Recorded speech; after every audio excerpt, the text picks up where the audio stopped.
2023 সালে bill pass করিয়ে supreme কোর্টের চিফ জাস্টিসকে সরিয়ে দিয়ে নরেন্দ্র মোদী এবং অমিত শাহ গণেশ কুমারকে ইলেকশন কমিশনের মাথায় বসানোর পর থেকে সব রকম ভাবে বিজেপির আজ্ঞাবহ দাস হিসাবে তিনি কাজ করেছেন।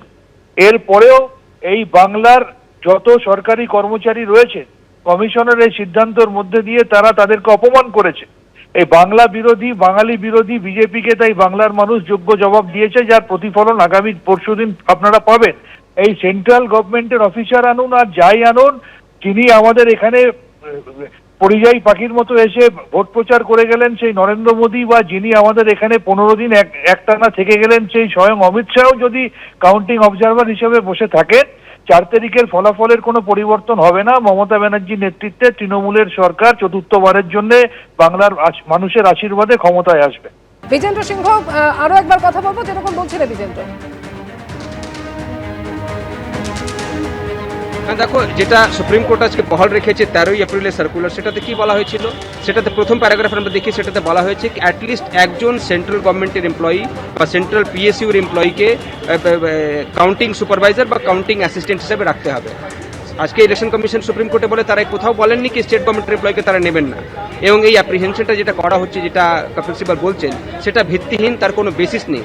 তিনি এটাও বলেন কি রিটার্নিং অফিসার হন সুপ্রিম অথরিটি কোনো একটা কাউন্টিং সেন্টারে, এবং সেই রিটার্নিং অফিসার রাজ্য কাডারেরই আধিকারিক হন, এবং তিনি ঠিক করেন কি কোন টেবিলে কোন সুপারভাইজার বসবেন, আরোরা কি রিটার্ন মাইক্রো অবজারভাররা কী কাজ করবেন সেটা তিনি ঠিক করেন। সব দলের সেখানে কাউন্টিং এজেন্টরা থাকেন। সেক্ষেত্রে এখানে কোথায় গণ্ডগোলের আশঙ্কা তিনি দেখছেন, এটা ভিত্তিহীন বলে তিনি বলেন, এবং সার্কুলার তারা নিয়ম মেনেই দিয়েছেন, এটাও আজকে ইলেকশন কমিশনের তরফ থেকে জানানো হয়। সুপ্রিম কোর্টও আজকে অবজারভেশন করেন কি তারা মনে করছেন কি কোনো তাদের হস্তক্ষেপ করার এই মুহূর্তে প্রয়োজন নেই। যা সার্কুলার দিয়েছে ইলেকশন কমিশন সেটা নিয়ম মেনেই তারা দিয়েছেন, এবং তারা তো কোথাও বলছেন না কি স্টেট গভর্নমেন্টের এমপ্লয়িকে তারা রাখবেন না। সুপ্রিম কোর্ট এই অবজার্ভ করে যদি ইলেকশন কমিশন এটাও বলে তাহলেও কিন্তু তারা কোনো হস্তক্ষেপ করবে না, যেহেতু রাজ্য সরকারের কর্মচারী হন বা সেন্ট্রাল গভর্নমেন্টের কর্মচারী হন, তারা সবাই ইলেকশন কমিশনের অধীন যখন ভোট প্রক্রিয়া সেখানে চলছে। সিসিটিভির একটা বক্তব্য রাখেন কপিল সিবালকে, সিসিটিভিগুলো সংগ্রহ করে রাখা উচিত, যদি গন্ডগোল হয় পরে সেটাকে তারা চ্যালেঞ্জ করবেন। সুপ্রিম কোর্টে আজকে ইলেকশন কমিশন বলে কি তারা 45 দিন অবধি সিসিটিভি ফুটেজগুলোকে সিকিউর রাখেন, যেহেতু 45 দিনের মধ্যে কোনো ক্যান্ডিডেট বা সেই এলাকার কোনো ভোটার ইলেকশন পিটিশন ফাইল করতে পারেন, এরম নিয়মের মধ্যে রয়েছে। 45 দিন তারা এমনিও প্রোটেক্ট করে রাখবেন সেটাকে, এবং যদি কোনো জায়গায় মামলা ফাইল হয় সেক্ষেত্রে যতক্ষণ না মামলা নিষ্পত্তি হচ্ছে সেই সিসিটিভি ফুটেজগুলো সেইভাবে সংগ্রহ করে রাখা থাকে। সেক্ষেত্রে তারা বলেন কি যে অভিযোগগুলো করা হচ্ছে বা যে আশঙ্কা প্রকাশ করছে টিএমসি সেটা ভিত্তিহীন।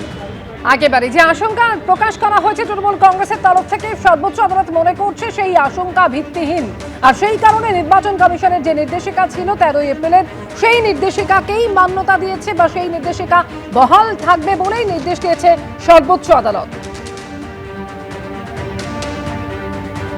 আমরা কথা বলেছিলাম এই প্রসঙ্গে তৃণমূলের মুখপাত্র শান্তনু সেনের সঙ্গে, কি বলছেন তিনি এই নিয়ে শুনবো। 2023 সালে বিল পাস করিয়ে সুপ্রিম কোর্টের চিফ জাস্টিসকে সরিয়ে দিয়ে নরেন্দ্র মোদী এবং অমিত শাহ গণেশ কুমারকে ইলেকশন কমিশনের মাথায় বসানোর পর থেকে সব রকম ভাবে বিজেপির আজ্ঞাবহ দাস হিসাবে তিনি কাজ করেছেন। এরপরেও এই বাংলার যত সরকারি কর্মচারী রয়েছে কমিশনের এই সিদ্ধান্তের মধ্যে দিয়ে তারা তাদেরকে অপমান করেছে। এই বাংলা বিরোধী বাঙালি বিরোধী বিজেপিকে তাই বাংলার মানুষ যোগ্য জবাব দিয়েছে, যার প্রতিফলন আগামী পরশুদিন আপনারা পাবেন। এই সেন্ট্রাল গভর্নমেন্টের অফিসার আনুন আর যাই আনুন, যিনি আমাদের এখানে পরিযায়ী পাখির মতো এসে ভোট প্রচার করে গেলেন সেই নরেন্দ্র মোদী, বা যিনি আমাদের এখানে 15 দিন একটানা থেকে গেলেন সেই স্বয়ং অমিত শাহ যদি কাউন্টিং অবজারভার হিসেবে বসে থাকেন, 4 তারিখের ফলাফলের কোনো পরিবর্তন হবে না। মমতা ব্যানার্জির নেতৃত্বে তৃণমূলের সরকার চতুর্থবারের জন্য বাংলার মানুষের আশীর্বাদে ক্ষমতায় আসবে। এবিপি আনন্দ, এগিয়ে থাকে, এগিয়ে রাখে।